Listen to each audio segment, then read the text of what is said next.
السلام علیکم۔ دجال کے بارے میں جو لاسٹ ویڈیو تھی اس کا آگے ہم کنٹینیو کریں گے، جس میں حدیث ہم بیان کر رہے تھے کہ فاطمہ بنت قیس سے جو مروی ہے، فاطمہ بنت قیس کہتی ہیں کہ پھر رسول صلی اللہ علیہ وسلم نے اپنے عصا مبارک کو منبر پر مارا اور فرمایا یہ طیب ہے، یہ طیب ہے، یہ طیب ہے۔ آپ کی مراد مدینہ منورہ سے تھی۔ پھر فرمایا خبردار رہو، کیا میں تمہیں اس کی خبر پہلے نہیں دے چکا؟ لوگوں نے کہا جی ہاں۔ آپ اصل میں فرمایا مجھے تمیم کی بات اچھی لگی، اس کے مطابق ہے، اس کے بارے میں تم سب کو آگاہ کر چکا ہوں، اور جو کچھ میں نے تمہیں مکہ اور مدینہ کے بارے میں بتایا تھا یاد رکھو، وہ شام کے سمندر میں ہو سکتا ہے یا پھر یمین کے سمندر میں۔ پھر آپ وسلم نے فرمایا کہ نہیں، بلکہ وہ مشرق کی طرف ہے، جو بھی وہ ہے مشرق کی طرف ہی ہے۔ پھر آپ وسلم نے مشرق کی طرف اشارہ فرمایا۔ سیدہ فاطمہ بنت قیس فرماتی ہیں میں نے یہ حدیث رسول صلی اللہ علیہ وسلم سے سن کر حفظ کر لی۔ حضرت نواس بن سمان رضی اللہ عنہ سے روایت ہے کہ رسول صلی اللہ علیہ وسلم نے ایک صبح دجال کا ذکر فرمایا۔ آپ صلی اللہ علیہ وسلم نے ذکر کے دوران کبھی آواز اونچی اور کبھی نیچی کی، یہاں تک کہ ہمیں ایسا لگا کہ جیسے وہ کھجوروں کے جھنڈ میں موجود ہے۔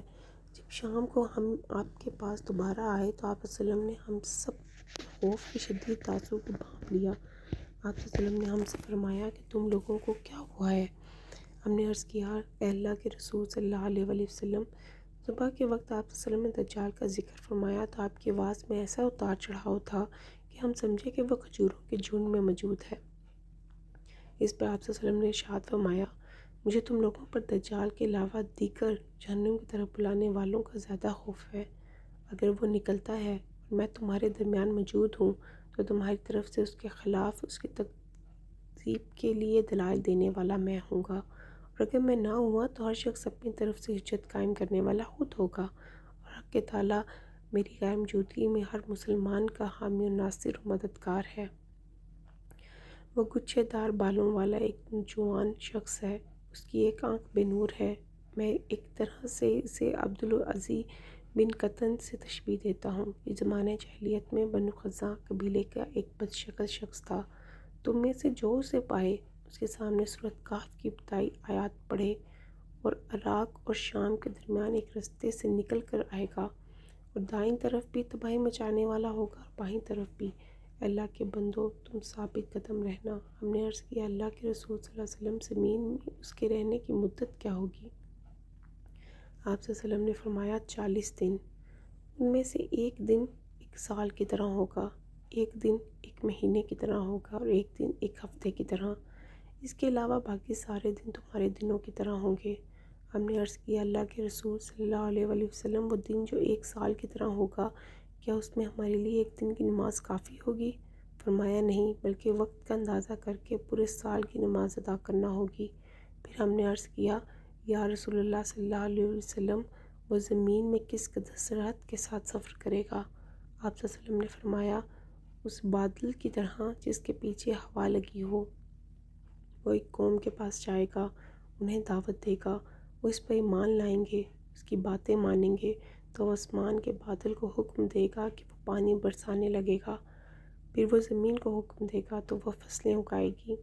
شام کے اوقات میں ان کے جانور چراگاہوں سے واپس آئیں گے تو ان کے کوہان سب سے زیادہ اونچے اور تھن دودھ سے بہت بھرے ہوئے اور ان کی کوکھیں پھیلی ہوئی ہوں گی۔ پھر دجال ایک اور قوم کے پاس جائے گا، انہیں بھی دعوت دے گا، لیکن وہ اس کی بات کو ٹھکرا دیں گے، وہ انہیں چھوڑ کر چلا جائے گا تو وہ قحط کا شکار ہو جائیں گے، ان کے مال مویشی میں سے کوئی چیز ان کے ہاتھ میں نہیں آئے گی۔ وہ ویران زمین کے پاس سے گزرے گا تو اس سے کہے گا کہ اپنے خزانے باہر نکال دے، چنانچہ ویران زمین سے وہ خزانے نکال کر اس کے پیچھے اس طرح لگ جائیں گے جس طرح شہد کی مکھیاں اپنے سردار کے پیچھے ہو لیتی ہیں۔ پھر وہ ایک بھرپور جوان کو بلائے گا اور تلوار کے وار سے اس کے 2 ٹکڑے کر دے گا، اور دونوں ٹکڑے اس قدر فاصلے پر کر دیے جائیں گے جس قدر تیر مارنے والے اور نشانے کے درمیان فاصلہ ہوتا ہے۔ پھر وہ اسے بلائے گا تو وہ زندہ ہو کر دمکتے ہوئے چہرے کے ساتھ ہنستا ہوا آئے گا۔ وہ دجال اسی عالم میں ہوگا جب اللہ تعالیٰ عیسیٰ ابن مریم علیہ السلام کو محبوس سے فرما دیں گے۔ وہ دمشق کی مشرقی حصے میں ایک سفید مینار کے قریب دو زیری کپڑوں میں دو فرشتوں کے کندھوں پر ہاتھ رکھے ہوئے اتریں گے۔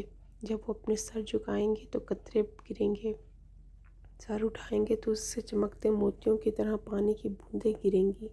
کسی کافر کے لیے جو پاپ کی سانسوں کی خوشبو پائے گا، اس کے پاس مرنے کے سوا کوئی چارہ نہیں ہوگا۔ ان کی سانسوں کی خوشبو وہاں تک پہنچے گی جہاں تک ان کی نظر جائے گی۔ حضرت عیسیٰ علیہ السلام اس سے تلاش کریں گے اور باب اللود پر اسے پکڑ کر قتل کر دیں گے۔ پھر آپ لوگوں کے پاس تشریف لائیں گے اور بطور شفقت ان کے چہروں پر ہاتھ پھیریں گے، انہیں جنت میں اعلیٰ درجات کی خوشخبری سنائیں گے۔ لود شہر موجودہ دور میں اسرائیل کے دارالحکومت تل ایب سے 15 کلومیٹر کے فاصلے پر واقع ہے۔ 1400 سال قبل جب حضرت صلی اللہ علیہ وسلم نے حدیث بیان فرمائی تھی، اس وقت لود ایک چھوٹا سا غیر اہم گاؤں تھا۔ اس وقت کسی کے وہم و گمان میں بھی یہ بات نہ تھی کہ شہر بین الاقوامی شہرت حاصل کر لے گا۔ اسرائیل حکومت اس شہر پر خصوصی توجہ دیتی ہے۔ یہاں ایک بین الاقوامی جدید ہوائی اڈہ بھی ہے جس کا ایک ٹرمینل جدید ترین سہولتوں سے آراستہ کیا گیا ہے۔ 1999 میں قائم ہونے والے اس ٹرمینل کو ابھی تک نہیں کھولا گیا۔ یہودیوں کا خیال ہے کہ جب ان کا مسیح دجال دنیا میں آئے گا تو پوری دنیا کو یہودی بنا دے گا، لیکن اگر بقول مسلمانوں کے حضرت عیسیٰ علیہ السلام کے آنے کے بعد اس کی جان کو کوئی خطرہ محسوس ہوا تو اسے فوری طور پر اس جدید ٹرمینل سے تیز ترین جہاز میں سوار کروا کر کسی اہم دور یورپی یا امریکی شہری بھیج دیا جائے گا۔ انشاءاللہ تعالیٰ آنے والا وقت ثابت کرے گا یہودیوں کا یہ مقدس مسیح کس طرح حضرت عیسیٰ کے ہاتھوں اپنے بدترین انجام سے دوچار ہوگا۔ اس کی مددگار شیطانی قوتوں ناکام نامراد ہوں گی۔ دجال حضور مکہ مدینہ میں نہیں جا سکتا۔ حضرت ابو ہریرہ سے روایت ہے کہ حضور صلی اللہ علیہ وسلم نے فرمایا، مسیح دجال مشرق کی جانب سے نمودار ہوگا، مدینہ میں داخل ہونے کے لیے احد پہاڑ کے پیچھے اترے گا، پھر فرشتے اس کا رخ شام کی طرف پھیر دیں گے۔ حضور صلی اللہ علیہ وسلم نے فرمایا، مدینے پر دجال کا رعب بھی نہیں پڑے گا۔ اس دور میں مدینہ منورہ کے 7 دروازے ہوں گے، ہر دروازے پر 2 فرشتے ہوں گے۔ حضرت صلی اللہ علیہ وسلم نے فرمایا، مدینہ کے رستے پر فرشتے ہیں، اس میں طاعون آ سکتا ہے نہ دجال۔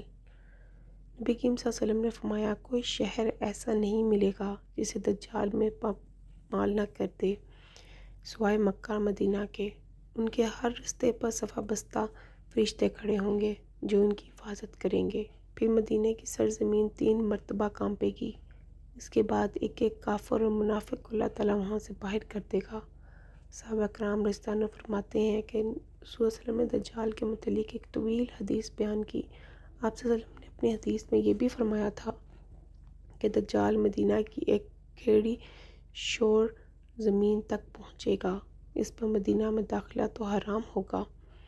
مدینہ کے بزرگ ترین لوگوں میں سے ایک بہترین نیک شخص مدینہ سے باہر اس سے ملنے آئے گا۔ وہ نیک بزرگ شخص کہے گا، گواہی دیتا ہوں کہ تم وہی دجال ہے جس کے متعلق ہمیں رسول صلی اللہ علیہ وسلم نے اطلاع دی تھی۔ دجال کہے گا، کیا میں اس سے قتل کر کے پھر زندہ کر ڈالوں تو تم لوگوں کو میرے معاملے میں کوئی شبہ رہ جائے گا؟ اس کے حواری کہیں گے کہ نہیں۔ چنانچہ دجال انہیں قتل کر کے پھر زندہ کر دے گا۔ جب دجال انہیں زندہ کر دے گا تو بندہ کہے گا، باخدا اب تو مجھ کو پورا حال معلوم ہو گیا ہے کہ تو ہی دجال ہے۔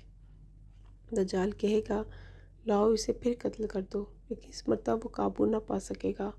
سیدنا ابو بکر رضی اللہ عنہ سے روایت ہے کہ انہوں نے کہا، رسول صلی اللہ علیہ وسلم نے ہم سے حدیث بیان کرتے ہوئے فرمایا، دجال مشرق کی ایک زمین سے نکلے گا، اسے خراسان کہا جاتا ہے۔ کچھ لوگ اس کی اتباع کریں گے، ان کے چہرے ایسے ہوں گے جیسے تہدار ڈھال ہوتی ہے۔ حضرت عیسیٰ علیہ السلام کے ہاتھوں فتنہ دجال اپنے انجام کو پہنچے گا انشاءاللہ۔ حضرت ابو امام ملالی رضی اللہ عنہ سے روایت ہے کہ ایک مرتبہ رسول صلی اللہ علیہ وآلہ وسلم نے خطبے میں دجال سے متعلق تفصیلات سے گفتگو فرماتے ہوئے فرمایا، اللہ تعالیٰ نے جب سے آدم علیہ السلام کو پیدا فرمایا ہے، زمین میں دجال سے بڑا فتنہ ظاہر نہیں ہوا۔ اللہ تعالیٰ نے جس نبی کو بھی مبعوث فرمایا اس نے اپنی امت کو دجال سے ضرور ڈرایا۔ میں آخری نبی ہوں اور تم آخری امت ہو۔ بے شک اگر وہ میری موجودگی میں ظاہر ہوا تو تم سے پہلے میں اس کا مقابلہ کروں گا، اور اگر میرے بعد ظاہر ہوا تو ہر شخص اپنا دفاع خود کرے گا۔ اللہ تعالیٰ ہر مسلمان کا مددگار ہے۔ وہ شام اور رات کے درمیان ایک رستے پر ظاہر ہوگا اور دائیں بائیں فساد پھیلائے گا۔ اللہ کے بندو ثابت قدم رہنا، میں تمہیں ایسی علامات بتاؤں گا جو مجھ سے پہلے کسی نبی نے نہیں بتائی۔ ابتدا میں دجال کہے گا میں نبی ہوں اور میرے بعد کوئی نبی نہیں، پھر وہ دوسرا دعویٰ کرے گا کہ میں تمہارا رب ہوں۔ وہ کانا ہے، اس کی آنکھوں کے درمیان پریشانی پہ کافر لکھا ہوا ہوگا جسے ہر مومن شخص پڑھے لے گا۔ اس کے ساتھ اس کی مصنوعی جنت و دوزخ ہوگی، اس کا جنت جہنم ساتھ ساتھ چلیں گے۔ اس کا جہنم حقیقت میں جنت اور جنت اصل میں جہنم ہوگی۔ جو شخص اللہ سے فریاد اور سورۃ کہف کی ابتدائیات پڑھے گا اس کے لیے وہ ٹھنڈی اور سلامتی والی بن جائے گی، جیسے حضرت ابراہیم علیہ السلام کی آگ ہو گئی تھی۔ حضرت شریک رضی اللہ عنہ سے روایت ہے کہ اے اللہ کے رسول صلی اللہ علیہ وسلم، اس وقت اہل عرب کہاں ہوں گے؟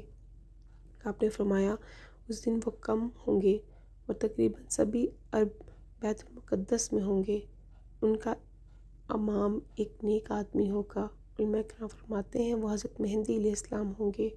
ان کا امام انہی صبح کی نماز پڑھنے کے لیے آگے بڑھے گا کہ اچانک اسی صبح حضرت عیسیٰ ابن مریم علیہ السلام زمین پر اتریں گے۔ ان کا امام الٹے پاؤں پیچھے ہٹے گا تاکہ حضرت عیسیٰ علیہ السلام کو نماز پڑھائیں،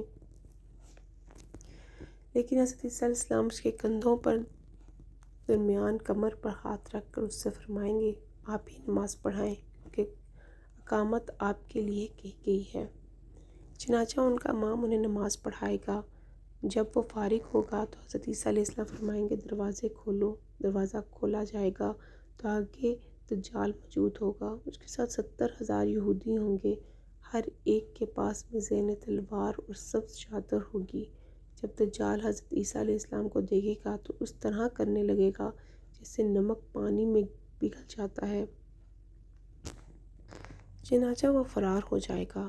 حضرت عیسیٰ علیہ السلام فرمائیں گے تم مجھ سے بھاگ کر میری ضرب سے بچ نہیں سکتا۔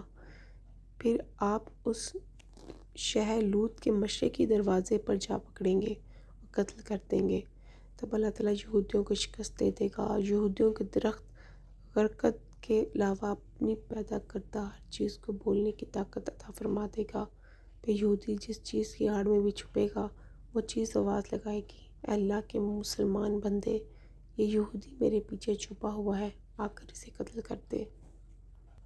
اگر آپ کو میری ویڈیو اچھی لگے تو پلیز میرے چینل کو سبسکرائب، ویڈیو کو لائک اور دوسروں کے ساتھ ضرور شیئر کریں۔ شکریہ، جزاک اللہ خیر۔